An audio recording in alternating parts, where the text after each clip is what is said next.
when thinking about all the things that have to be done, I made a list. Here's my list. He's got a little shark on it.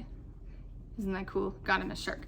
I actually made a list for all 3 of my kids, but in today's video, we're gonna talk about my 2nd grader. But my youngest is my 2nd grader this year, and we needed to figure out how he was gonna do all the things. So here's how I did this, and then I'll share with you the checklist and how I'm gonna use it.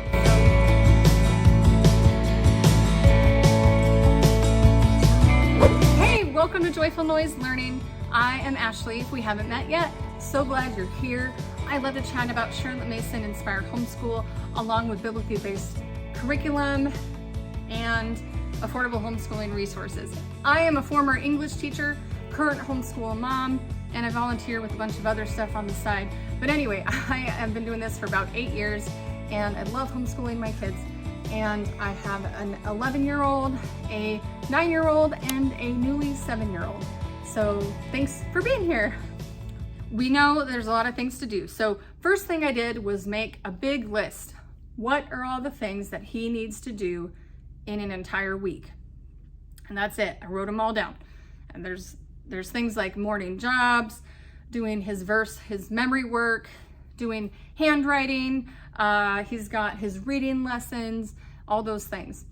And then of course there's math. We got to do math, and we've got language arts. And the thing about language arts is there's lots of different little subjects within language arts, but there's a way to do it without having an all-in-one curriculum. And I don't have an all-in-one curriculum this year, and that's okay. And by the way, if you want to find out how to make language arts work for you without using an all-in-one, I did do a video on that here. I did that with Megan from Pennies and Salt as well.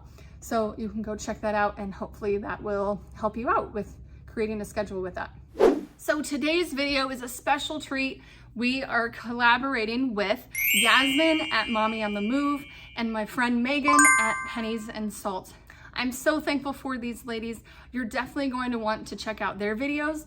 They're going to share how they do a week with their 2nd grader as well. So you're gonna get different perspectives there. You can watch mine, see how I do it, and then you can watch Yasmine and Megan's video, and I know you're gonna love them. So be sure you head over there, tell them I said hi, and don't forget to subscribe. So for my 2nd grader, I figured out all the things that he needs to do.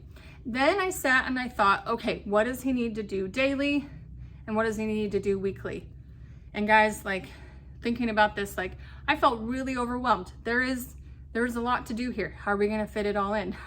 But that's the secret here, is I like to do loop scheduling, and I have a video on loop scheduling that you can watch, but you don't have to do every subject every day. And that's one of my secrets to getting it all in. So I thought of the things that have to be done daily. Like, we have to do chores and morning jobs. They have to read their Bible, they need to do their memory work, and they need to do math lesson. Those definitely have to happen every day. Then I thought of the things that could be done weekly and don't have to be done every day. I realized there's not a lot here that are weekly, but we'll be okay. We split up a couple of things here. That's how I thought of it. Okay, what's daily, what's weekly? Then I thought of what are things that he can do on his own, and what are things that he needs to do with me. And that's super important because that helps me manage my time and think of the time that I need to give to being able to give time to him with his lessons. I have my 2 other kids that I have to consider that too. So I try to make sure I'm not giving him too much to do on his own or too much for him to do with me, so that he's constantly waiting for me until I'm done with the other kids. So I made sure we had a good balance of that. And I knew there were things he could do on his own and things he can do with me. So for example, he can do handwriting on his own. He has a book that he does, and he'll do that on his own.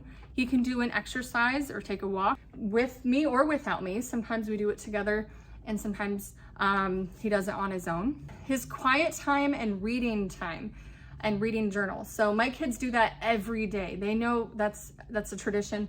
Their quiet time is after lunch every day. They have half an hour or 45 minutes to sit and read. So he knows that has to be done, and that's something he can do by himself. And he's gonna have a book basket next to his bed with books that I want him to read. So they're gonna be on his level. He also will need to practice his karate, and he's gonna be starting piano this year, so he'll have to be practicing his piano. But he can do both of those on his own. and he can do those after he's worked with me in the morning. And then take a shower. I put it on the list, guys. I put it on the list for all of my kids. It's gonna focus. I put it on the list for all my kids. Take a shower.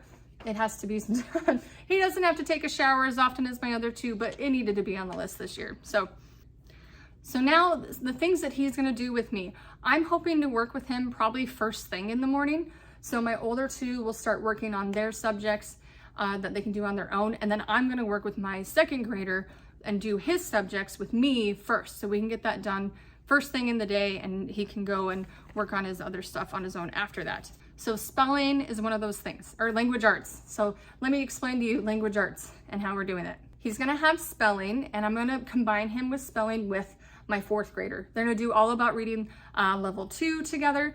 Yes, I mean all about spelling level 2.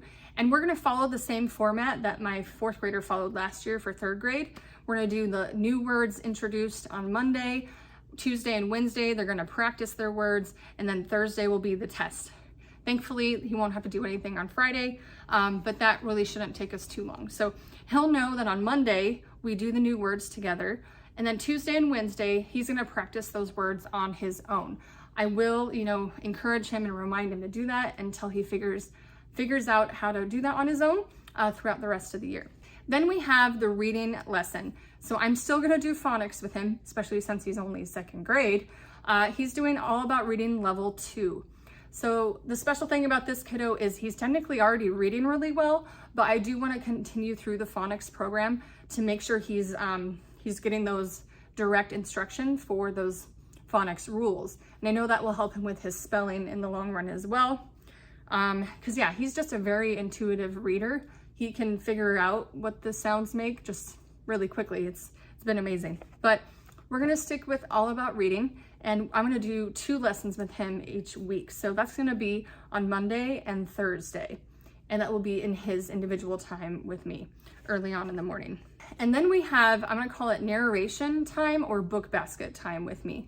So after we do a reading lesson, I'm gonna do just book basket where I read to him. So I'm gonna read a story, and that will be on my list, not his, but I'm gonna read to him one of the books from my list that I have, like 50 Just So stories, the Burgess Animal book, Aesop's fairy tales, like things like that. So I'm gonna read that to him while he draws or does something with his hands, and then he's gonna narrate to me right after that. So by the way, if you are a Charlotte Mason mama, I forgot to say, he will be in Form 1. So he did a little bit of Form 1 last year, but kind of not, because he was still first grade, just early years stuff. So, but this year he's going to be in Form 1. We'll be doing Form 1 reading and assignments like that. For those of you who aren't Charlotte Mason, Form 1 is usually 1st through 3rd grade is about Form 1, maybe sometimes 4th grade. Depends on your kid. So yeah. And this book basket time with mommy will include like talking about grammar, reading books together, and just characters. Like it's just going to be very like relational language arts time. So it's not going to be a workbook. It's not going to be, a lesson of some kind. It's just him and I reading together and talking about what we read. So I'm really looking forward to this time with him. Okay, so I think that covers language arts. Let's move on. We've also got math, and that's going to be done on a daily basis. And that'll be in our individual work time with me and him. And we're going to do a lesson together. And just every day in the school week. Okay, and then I didn't mention yet. Did I mention the take a shower? I did. I mentioned take a shower. So that is all. That is all the things. And you probably noticed that I didn't mention science or history, and that's because those are family subjects that we do together generally. So before I get into individual work with all of my kids, we start our day with our group subjects. So I do our read aloud and our science and our history lesson, our Bible lesson. Those are all things that we do all together at the start of the day. So I don't include that on his checklist because he doesn't need to remember that. That's just something he does with me and his siblings, and we get that all done, and I don't need to have him check it off. So that's more on me and on my checklist. So I loop our family subjects. I don't do science every day or history every day. I don't do like Spanish. We do that. We don't do Spanish every day. I loop through that as well. So that's a look into how I do a little loop schedule. So I don't mean to be rushing the end of this video, but maybe you're looking at all that has to be done and it seems super overwhelming. And I totally get that feeling. I am here, 6 days away from the first start of school, and I'm a bit overwhelmed when I looked at all that has to be done for each of my kids. But I'm thankful as my kids get older, they know the drill, they know what needs to be done. And we do have a good mix of things that they do on their own and things that they do all together. And I think that's helped us a lot. Don't be too overwhelmed. Just make a list, check it twice, and figure out what is daily, what needs to be done weekly, and that you don't have to do every day, and that you can loop through. Make sure you also consider your weekly activities, like do you have a co-op? So we have co-op. We also have piano lessons and karate lessons that I have to factor in. And don't feel like you have to squeeze everything in before lunch. Like that was me for a long time, where I was just like, we gotta get done by noon, we gotta get done by noon. And when the kids were little, that was a little bit easier. But over the last couple years, I've noticed that that's kind of hard to do right now. And it's okay not to be done by noon. If you need to go in to 1 or 2 o'clock, it's okay. you're gonna be there and be okay. I mean, school's gonna get done, and there's still the rest of the day for free time. If you have any questions, I'd love to chat about this stuff. Let me know in the comments below. I'd love to help you out. And don't forget, you need to watch Yasmine and Megan's video and how they work with their second graders. And I think you'll enjoy that. And if you want to see how I did this with my 4th and my 6th grader, don't forget to watch those together here. And if you're new to homeschooling, I have a free checklist for you. It's a step-by-step checklist on how to get started homeschooling. And you can give me your email address and I can send that over to you. I would love to help you out with that as well if you're new. So yeah, you guys are great. It's gonna be good.